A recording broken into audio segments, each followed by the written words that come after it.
आज से घर वापसी की ट्रेन अलग अलग शहरों के लिए नई दिल्ली से चलेंगी 15 स्पेशल ट्रेन। सफर करने वालों को स्टेशन पर पहुंचना होगा 90 मिनट पहले। करीब 3 घंटे में बुक हुए 54,000 से ज्यादा टिकट।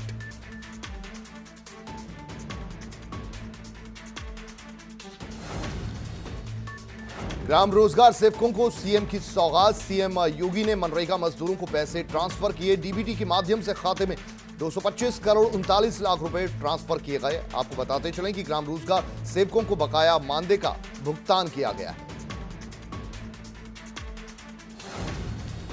आज जारी होगा 69,000 शिक्षक भर्ती परीक्षा का रिजल्ट।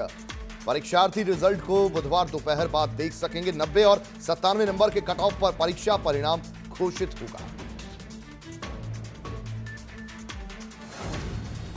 देश में लॉकडाउन की अवधि 17 मई के बाद बढ़ सकती है। पीएम मोदी ने सभी मुख्यमंत्रियों से 15 मई तक ब्लूप्रिंट मांगा है। बैठक में प्रधानमंत्री ने जनसेवक जग तक का नारा दिया।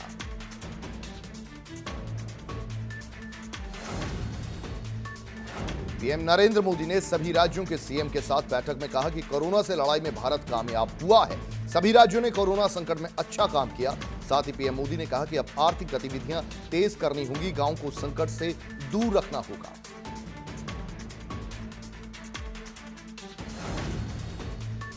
यूपी में आज से लोन मेले का आयोजन शुरू हो रहा है। प्रदेश में एमएसएमई हब बनाने के लिए कार्यक्रम शुरू होगा। सरकार ने 3 साल में 90 लाख रोजगार देने का लक्ष्य तय किया है।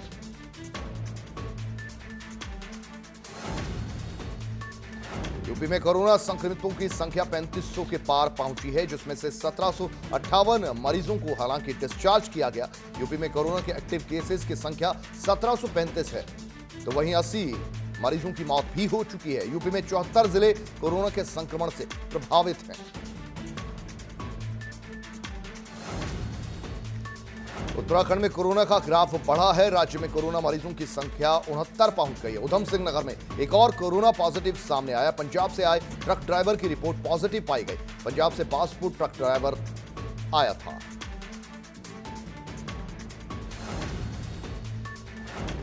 देश में कोरोना संक्रमितों की संख्या 17,000 के पार, जिसमें से 22,000 से ज्यादा लोगों को इलाज के बाद अस्पताल से डिस्चार्ज किया जा चुका है। देश में कोरोना के एक्टिव केसों की संख्या 45,925 है।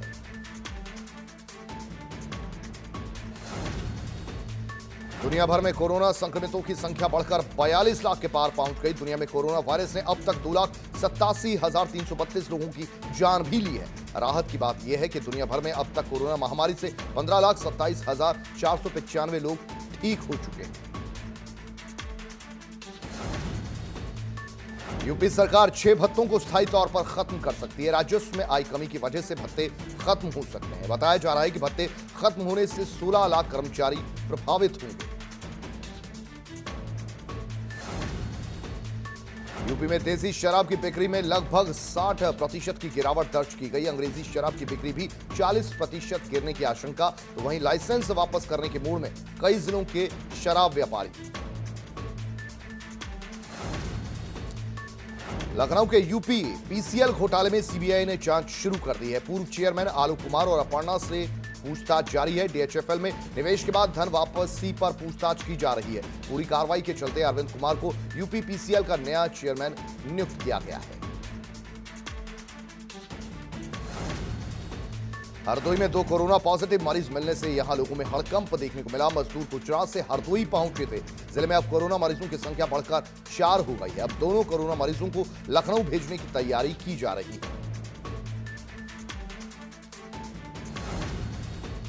आगरा से क्वारंटीन सेंटर की बदहाली सामने आई, जहां जगह जगह गंदगी के अंबार लगे पड़े हैं। यही नहीं, यहां क्वारंटीन सेंटर में खाने की सही व्यवस्था नहीं है, और तो और यहां सोशल डिस्टेंसिंग का भी सही से पालन नहीं हो पा रहा। ऐसे में एक युवक ने वीडियो वायरल कर क्वारंटीन सेंटर की साफ सफाई और सैनिटाइजेशन किए जाने की अपील की है।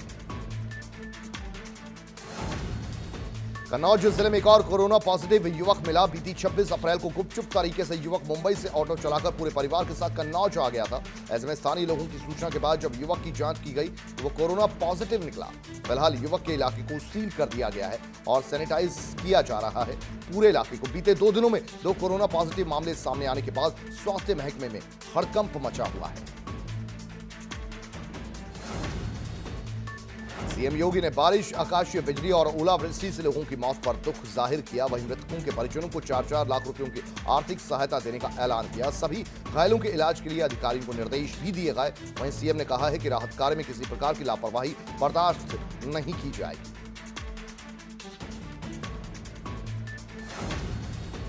संभल में कोरोना मरीजों की संख्या लगातार बढ़ रही है। यहां 2 और नए कोरोना के मामले सामने आए। मरीजों के संपर्क में आने वाले लोगों को क्वारंटाइन किया जाएगा।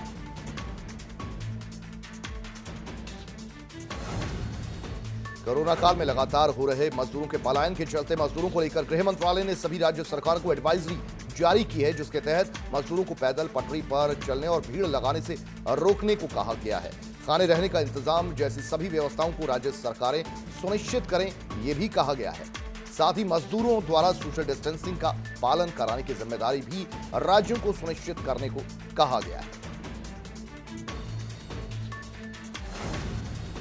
आगरा में पारस हॉस्पिटल को फिर से खोलने की अनुमति मांगी गई। आरोपी डॉक्टर अरिंशे जैन ने डीएम सीएमओ से अनुमति मांगी। आपको बता दें कि हॉस्पिटल पर करीब 10 जिलों में कोरोना फैलाने का आरोप है। मामले को लेकर न्यू आगरा थाना में मुकदमा दर्ज किया गया है। प्रदेश में मजदूरों की घर वापसी का दौर लगातार जारी है। गुजरात के जामनगर से 1621 प्रवासी मजदूरों को लेकर श्रमिक स्पेशल ट्रेन शाहजहांपुर पहुंची। यहां सभी मजदूरों के मेडिकल चेकअप के बाद उन्हें बसों के माध्यम से 38 जनपदों में भेजा जाएगा। अलग अलग प्रदेशों से प्रवासी मजदूरों की घर वापसी का सिलसिला जारी है। ट्रेनों से उत्तर प्रदेश लाए जा रहे प्रवासी मजदूरों से टिकटों के पैसे के साथ साथ अलग से भी पैसे लिए जा रहे हैं। गुजरात से अंबेडकर नगर पहुंची श्रमिक एक्सप्रेस ट्रेन से लगभग 1200 मजदूरों को लाया गया। मजदूरों ने शिकायत दर्ज कराई कि उनसे टिकट से ज्यादा पैसे वसूले गए। गाजीपुर के मर्दह इलाके में कोरोना पॉजिटिव मरीज मिलने से इलाके में हड़कंप मच गया। बताया ये जा रहा है कि पिछले दिनों वो मुंबई से वापस लौटा था। संक्रमित युवक अपनी गाड़ी से वापस आया था। आनंद फानन में स्वास्थ्य विभाग की टीम ने संक्रमित युवक को वाराणसी के दीनदयाल अस्पताल में क्वारंटीन किया। मेरठ में मिला पहला कोरोना पॉजिटिव। थाना लिसाड़ी गेट इलाके में पुलिसकर्मी दरअसल कोरोना पॉजिटिव, पहला पुलिसकर्मी कोरोना पॉजिटिव मिलने से यहां हड़कंप मचा। कोरोना संक्रमित पुलिसकर्मी को 5 दिन से बुखार था। स्वास्थ्य विभाग की टीम की जांच में पुलिसकर्मी संक्रमित निकला। हरदोई में भी 2 कोरोना पॉजिटिव आने के बाद हड़कंप मच गया। बिलग्राम और मल्लावा क्षेत्र में रहने वाले 2 लोगों की कोरोना रिपोर्ट पॉजिटिव आई। ये दोनों महाराष्ट्र से लौटकर हरदोई पहुंचे थे।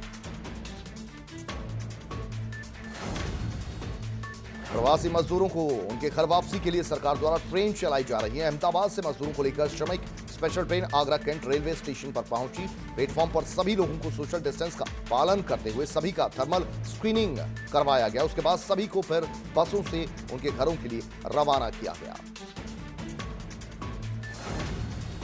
ग्रीन जोन अंबेडकर नगर में 2 कोरोना पॉजिटिव मिलने से यहां भी हड़कंप मचा। जांच रिपोर्ट मिलते ही आनंद फानन में स्वास्थ्य विभाग की टीम मौके पर पहुंचकर दोनों युवकों को मेडिकल कॉलेज में भर्ती करने ले गई। बताया यह जा रहा है कि दोनों युवक दिल्ली में रहकर मजदूरी करते थे। 5 दिन पहले दिल्ली से वो लौटे थे।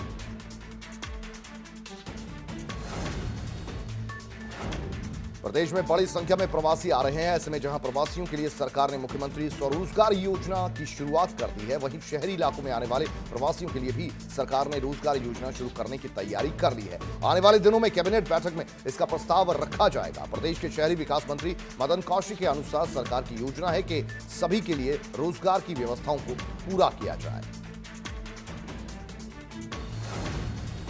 केंद्र सरकार के निर्देश के बाद राज्य सरकार दूसरे राज्यों में फंसे लोगों को लाने के लिए लगातार कोशिशें जारी रखे हुए है। वहीं अगर बात उधम सिंह नगर की करें तो जिले में अभी तक 2000 प्रवासी वापस आ चुके हैं। आने वाले लोगों को क्वारंटीन किया जा रहा है। उत्तराखंड में दूसरे राज्यों से अपने घर वापस लौट रहे लोगों की वजह से कुछ कोरोना पॉजिटिव मामले सामने आ रहे हैं, जिसकी वजह से प्रदेश के शहरी विकास मंत्री मदन कौशिक ने कहा है कि रिस्क तो है, लेकिन हम किसी को छोड़ नहीं सकते। हम अपने घर वालों को कैसे छोड़ सकते हैं? प्रदेश के भी कई लोग ऐसे बाहर हैं जिन्हें छोड़ा नहीं जा सकता। देहरादून का जॉलीग्रांट हवाई अड्डा हर तरह की परिस्थितियों में संचालन के लिए पूरी तरह तैयार है। दरअसल केंद्र सरकार ने विदेशों में फंसे भारतीयों को हवाई सेवा से लाने का सिलसिला शुरू किया है। वहीं देहरादून हवाई अड्डे के निदेशक डीके गौतम ने बताया कि कोरोना आपदा को देखते हुए हवाई सेवा पर पूरी तरह से रोक लगा दी गई थी, लेकिन अब भारत सरकार और राज्य सरकार के आदेश के बाद ही एयरपोर्ट की गतिविधियां संचालित होंगी। एयरपोर्ट अब एक बार फिर से संचालन के लिए तैयार है।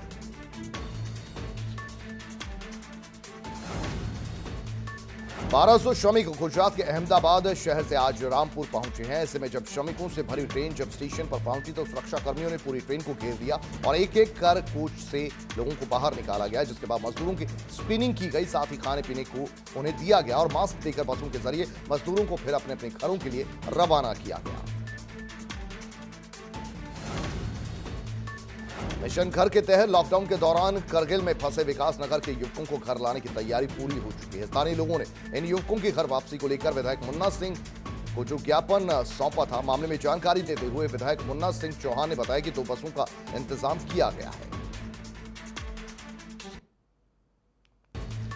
पिथौरागढ़ में बाहरी प्रदेशों से आ रहे लोगों के लिए सही इंतजाम नहीं होने पर पक्ष विपक्ष एकजुट है। भाजपा से नगरपालिका अध्यक्ष ने माना कि भारी संख्या में आने वालों के लिए इंतजाम को लेकर लापरवाही हुई। वहीं कांग्रेस ने भी इस मुद्दे पर सरकार को कटघरे में खड़ा किया। हालांकि प्रशासन का कहना है कि नियमों के मुताबिक बाहर से आने वालों के लिए सभी इंतजाम किए जा रहे हैं। कानपुर के काकादेव कोचिंग मंडी में पढ़ाई कर रहे छात्रों को उनके गृह जनपद भेजने के लिए जिला प्रशासन ने व्यवस्था की है। आपको बता दें, लॉकडाउन के दौरान करीब 1200 छात्र काकादेव के हॉस्टल्स में रह रहे थे। लॉकडाउन के चलते वो अपने घर नहीं जा पा रहे थे, जिससे उनकी समस्या बढ़ती जा रही थी। कानपुर के शास्त्री नगर सेंट्रल पार्क में सभी छात्रों को जमा करने के बाद उनकी थर्मल स्क्रीनिंग की गई। छात्रों को बसों में सोशल डिस्टेंस का पालन करते हुए घरों के लिए रवाना किया गया।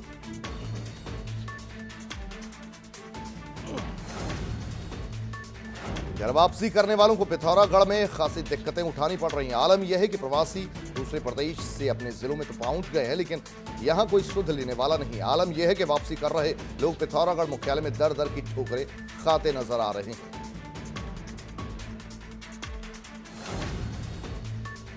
दूसरे राज्यों में फंसे मजदूरों की घर वापसी का सिलसिला लगातार जारी है। जौनपुर में आज करीब 2500 मजदूर पहुंचे, जिसके बाद सभी को शेल्टर होम भेजा गया। सभी का मेडिकल चेकअप होने के बाद सभी को उनके घर भेज दिया जाएगा। देश भर में कोरोना के मामले तेजी से बढ़ रहे हैं। कोरोना संकट को देखते हुए इस वक्त दूसरे राज्यों में फंसे मजदूरों का पलायन लगातार जारी है। देश में लॉकडाउन का असर सबसे ज्यादा मजदूर वर्ग पर ही पड़ा है। हजारों की संख्या में इस वक्त लोग यूपी एमपी बॉर्डर पर फंसे पड़े हैं। महोबा में हजारों की संख्या में मजदूर पहुंचे, जिन्हें पुलिस ने बॉर्डर पर ही रोक लिया। महोबा जिला प्रशासन इन सभी लोगों को महोबा के आगे जाने से मना कर रहा है। कानपुर से कोरोना संकट के बीच अच्छी खबर सामने आई। दरअसल कांशीराम अस्पताल से आज 36 कोरोना मरीजों को पूरी तरह ठीक होने के बाद डिस्चार्ज कर दिया गया। इस दौरान मेडिकल स्टाफ और डॉक्टरों ने तालियां बजाकर सभी मरीजों को विदा किया। अब तक कानपुर में 95 मरीज ठीक हो चुके हैं, जबकि 301 कोरोना केसेस में से 166 इस वक्त कानपुर में एक्टिव केस हैं। उधम सिंह नगर में लॉकडाउन 3 में बाजार खोलने के वक्त किए जाने के बाद बाजारों में भीड़ बढ़ गई। लॉकडाउन के नियमों का पालन न करने पर सितारगंज पुलिस ने वाहन चेकिंग अभियान चलाकर 55 लोगों का चालान काटा और 4 मोटरसाइकिलों को सीज भी कर दिया।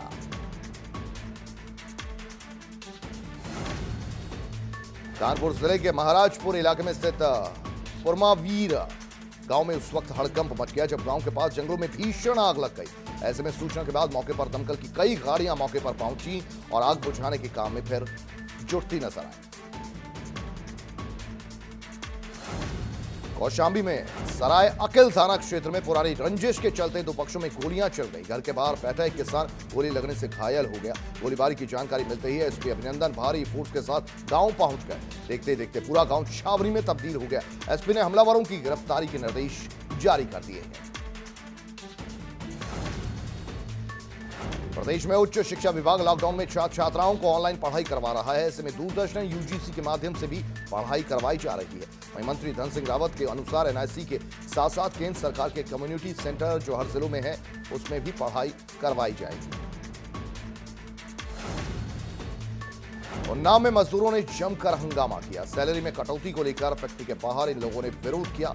सरकार के सख्त निर्देश के बाद भी यूरो फुटवियर फैक्ट्री ने कोरोना संकट में मजदूरों की सैलरी काट ली, जिससे गुस्साए मजदूरों ने यह हंगामा किया। अलीगढ़ के इगलास थाना क्षेत्र में एक साधु पर जानलेवा हमला किया गया। 5 लोगों ने साधु पर लाठी डंडों से वार कर दिया। वारदात को अंजाम देने के बाद आरोपी फरार हो गए। घटना के पीछे की वजह जमीनी विवाद को बताया जा रहा है। फिलहाल पुलिस इस पूरे मामले की जांच में जुटी हुई है। मेरठ में बिजली विभाग की बड़ी लापरवाही सामने आई। जी हां, बिजली के तार टूटे पड़े थे और इनमें करंट दौड़ गया। करंट की चपेट में आने से किसान की और बैल की मौत हो गई। वहीं किसान का बेटा गंभीर रूप से जख्मी हो गया। बताया यह जा रहा है कि किसानों ने कई बार पावर हाउस में टूटे तारों की शिकायत की थी, लेकिन इस पर कोई काम नहीं किया गया।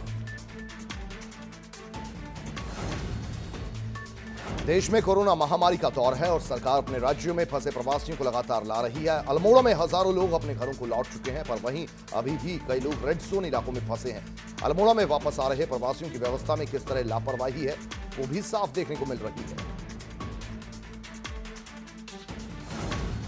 लॉकडाउन की वजह से सबसे ज्यादा नुकसान पर्यटन प्रदेश उत्तराखंड को भी पहुंचा है। लॉकडाउन की वजह से इस बार चारधाम यात्रा भी नहीं हो रही, जिसकी वजह से 200 करोड़ रुपयों का नुकसान हुआ। चारधाम से जीवन यापन करने वाले लोगों पर यात्रा न शुरू होने से काफी नुकसान हुआ। वहीं कारोबारियों ने सरकार से मदद के लिए पैकेज की मांग की है। कासगंज में दारोगा ने ड्यूटी पर जा रहे लेखपाल के साथ अभद्रता की, जिसके बाद 12 से ज्यादा लेखपाल आक्रोशित हो उठे और इकट्ठा होकर दारोगा के खिलाफ कार्रवाई की मांग की। वहीं मामले की जानकारी मिलते ही तहसीलदार, एसडीएम और सीओ सदर मौके पर पहुंचकर मामले की जानकारी जुटाने में लगे हैं। वहीं लेखपाल संघ ने दारोगा के खिलाफ तहरीर भी दे दी है।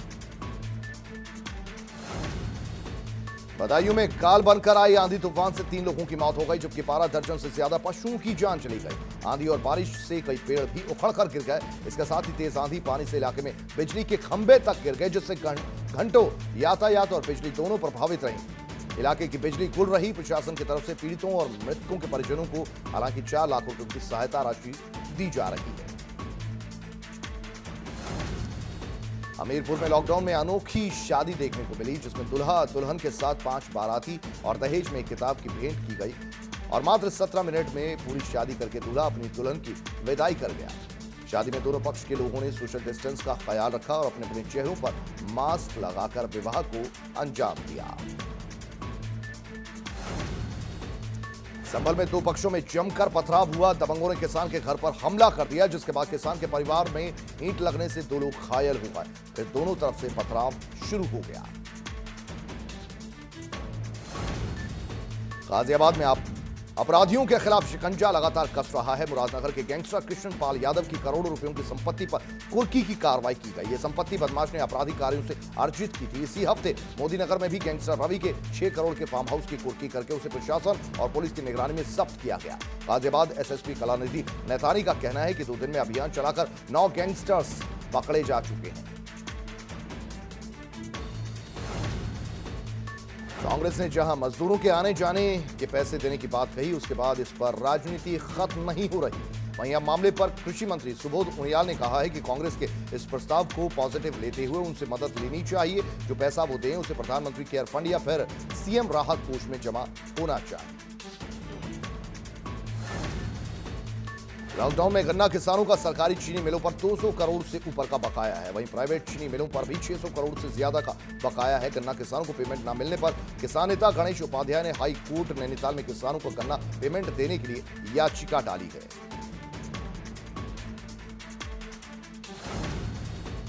अलीगढ़ में मामूली कहस होने के बाद 2 पक्षों में जमकर पथराव हो गया। इस पथराव में करीब 6 लोग घायल हुए। सूचना मिलते ही मौके पर पहुंची भारी पुलिस बल में हालात फिर काबू किए गए, जिसके बाद पूछताछ के लिए कई लोगों को हिरासत में लिया गया। यह घटना सासनी गेट थाना क्षेत्र के जियागंज की है।